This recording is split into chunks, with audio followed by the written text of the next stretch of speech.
रक्षाबंधन का त्यौहार आने वाला है।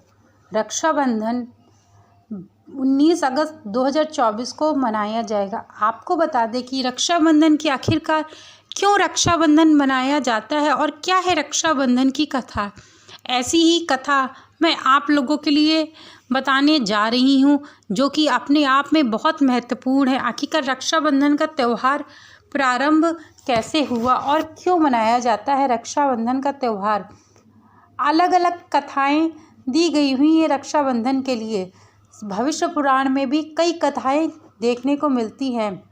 भविष्य पुराण में कहा गया है कि रक्षाबंधन एक पवित्र भाई बहन का त्यौहार होता है। आपको बता दें, रक्षाबंधन के दिन बहन अपने भाई के हाथ में कलाई में रक्षा सूत्र बांधती है, जिसको ही रक्षाबंधन कहते हैं। आखिरकार क्यों मनाया गया ये रक्षाबंधन और क्या कारण है, तो चलिए मैं आपको अपने वीडियो के माध्यम आपको बताना प्रारंभ करते हैं। इसके पहले यदि आप मेरे चैनल पे नए जुड़े हैं तो चैनल को सब्सक्राइब करना मत भूलिएगा। तो चलिए आपको बताना प्रारंभ करते हैं। भविष्य पुराण में कहीं पर लिखा है कि सबसे पहले इंद्र की पत्नी साची ने वृत्रासुर से युद्ध में इंद्र की रक्षा करने के लिए रक्षा सूत्र बांधा था। इसीलिए जब भी कोई युद्ध में जाता है तो उसकी कलाई पर कलावा बांधा जाता है, रक्षा सूत्र बांधकर उसकी पूजा की जाती है। देवी लक्ष्मी ने राजा बलि को अपना भाई बनाकर हाथों में अपने पति की रक्षा के लिए बंधन का सूत्र बांधा था। तो चलिए आपको बताना प्रारंभ करते हैं क्या है कथा। स्कंद पुराण, पद्म पुराण और श्रीमद् भागवत पुराण में यह कथा सुनने को मिलती है कि एक बार भगवान विष्णु ने आदिति के गर्भ से वामन अवतार लिया और ब्राह्मण के वेश में असुर राजा बलि के द्वारा भिक्षा मांगने पहुंच गए। राजा बलि महान दानवीर थे, तो उन्होंने वचन दे दिया कि आप जो मांगेंगे मैं वही दूंगा। भगवान ने बलि से भिक्षा मांगी कि 3 पग भूमि मांग ली। बलि ने तत्काल हाँ कर दिया, क्योंकि 3 पग ही भूमि तो देना था। लेकिन तब भगवान वामन ने अपना विशाल रूप प्रकट किया और 2 पग में सारा आकाश पाताल और धरती नाप लिया। फिर पूछा कि राजन, अब मैं बताइए कि तीसरा पग कहाँ रखूं। तब विष्णु भक्त राजा बलि ने कहा, भगवान आप मेरे सिर पर रख लीजिए। और फिर भगवान ने राजा बलि को रास्ताल का राजा बनाकर अजर अमर होने का वरदान दे दिया। लेकिन बलि ने इस वरदान के साथ ही अपनी भक्ति के बल पर भगवान से रात दिन अपने सामने रहने का भी वरदान मांग लिया। भगवान को वामन अवतार के बाद पुनः लक्ष्मी के पास जाना था, परंतु अब वो नहीं जा पाए, तो लक्ष्मी माँ बहुत विचलित होने लगी। भगवान यह वचन देकर फंस चुके थे और वे वहीं रास्ता ताल में बलि की सेवा में रहने लगे। इधर इस बात से माता लक्ष्मी बहुत चिंतित हो गईं और बहुत ज़्यादा परेशान रहने लगीं और सोचने लगी कि किस तरीके से मैं अपने पति यानी कि विष्णु जी को अपने घर वापस लेके आऊं। इसकी बहुत चिंता में माँ लक्ष्मी रहने लगी। तब एक बार नारद जी ने लक्ष्मी जी को कहा, उपाय बताया। तब लक्ष्मी जी ने राजा बलि को राखी बांधी। तब नारद जी ने लक्ष्मी जी से कहा कि एक उपाय है कि आप बलि को अपना भाई बना लो और भाई बनाकर अपने पति को वापस पा लो। तब माँ लक्ष्मी ने यही उपाय सही समझा और तब माँ लक्ष्मी ने राजा बलि को राखी बांधा और अपना भाई बनाया और अपने पति को। तब राजा बलि ने माता लक्ष्मी से पूछा कि हे बहन, तुम्हें उपहार में क्या चाहिए। तब माँ लक्ष्मी ने कहा कि हे प्रभु, हे भाई, आप मेरे पति को वापस कर दो। और मैं उसको अपने साथ ले जाने आई हूँ। तब राजा बलि कहने लगे कि कौन है तुम्हारे पति और क्या कारण है जो तुम मुझसे अपने पति को मांग रही हो। तब माता लक्ष्मी कहने लगी कि तब माता लक्ष्मी अपने पूर्ण अवतार में आ गई और तब उन्होंने अपना पूर्ण अवतार में आकर के राजा बलि से अपने पति को उपहार के रूप में मांग लिया। और उस दिन से श्रवण मास की पूर्णिमा तिथि तभी से यहाँ रक्षाबंधन का त्यौहार प्रचलन में आ गया। माना जाता है कि रायसूर यज्ञ के समय जब कृष्ण ने शिशुपाल का वध किया था तब उनकी उंगली से खून बहने लगा था। इसे देखकर द्रौपदी ने तुरंत ही अपनी साड़ी का एक छोटा टुकड़ा फाड़कर उनकी उंगली पर बांध दिया।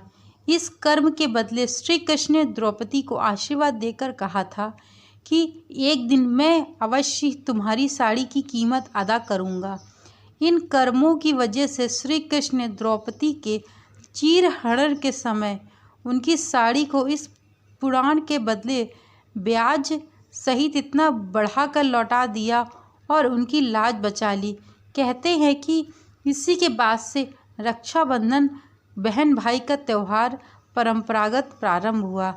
परंतु उत्तर भारत में रक्षाबंधन वाले दिन अर्थात श्रावण मास की पूर्णिमा को राखी का त्यौहार मनाया जाता है, जबकि दक्षिण भारत में समुद्रीय क्षेत्र में नारियल पूर्णिमा का त्यौहार मनाया जाता है। यानी कि यही त्यौहार रक्षाबंधन का ही त्यौहार मनाया जाता है, जो कि अपने आप में बहुत ज़्यादा महत्वपूर्ण है।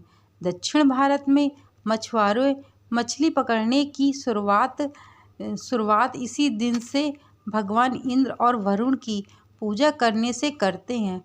पूजा के दौरान विधिवत रूप में उन्हें केले के पत्ते को समुद्र किनारे नारियल अर्पित किया जाता है। इसीलिए इस दिन राखी पूर्णिमा को वहाँ नारियल पूर्णिमा भी कहते हैं। दक्षिण भारत में यह त्यौहार समाज का हर वर्ग अपने अपने तरीके से मनाता है।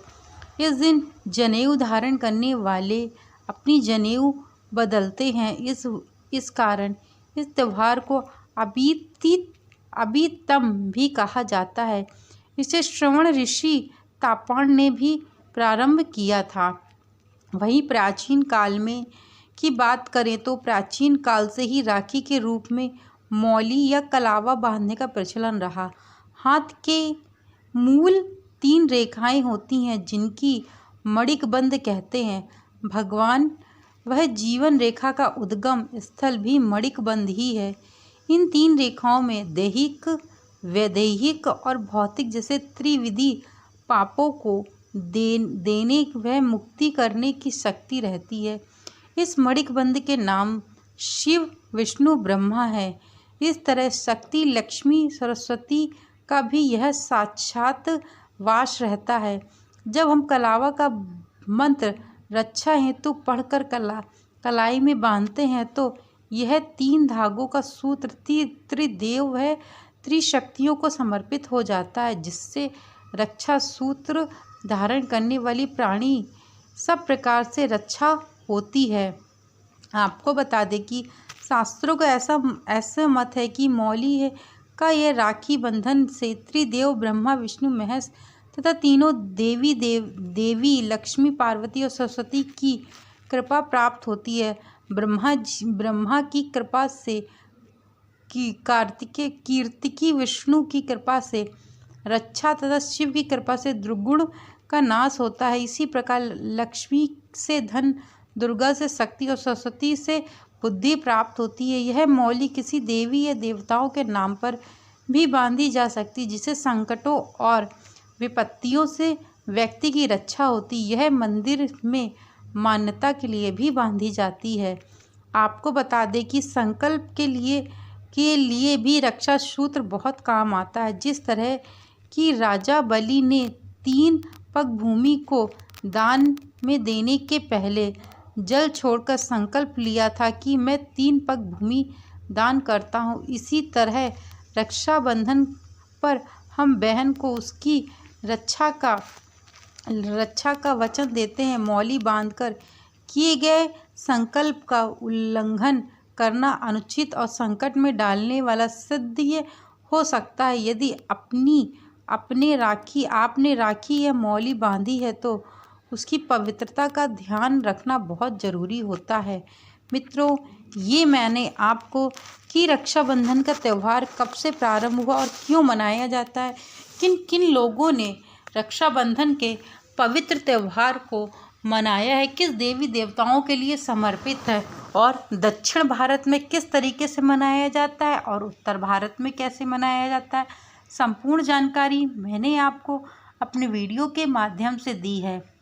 यदि मेरे द्वारा सुनाई गई यह कथा और संपूर्ण जानकारी आप लोगों को अच्छी लगी हो तो चैनल को लाइक शेयर सब्सक्राइब करना मत भूलिएगा। Thank you so much video को वॉच करने के लिए।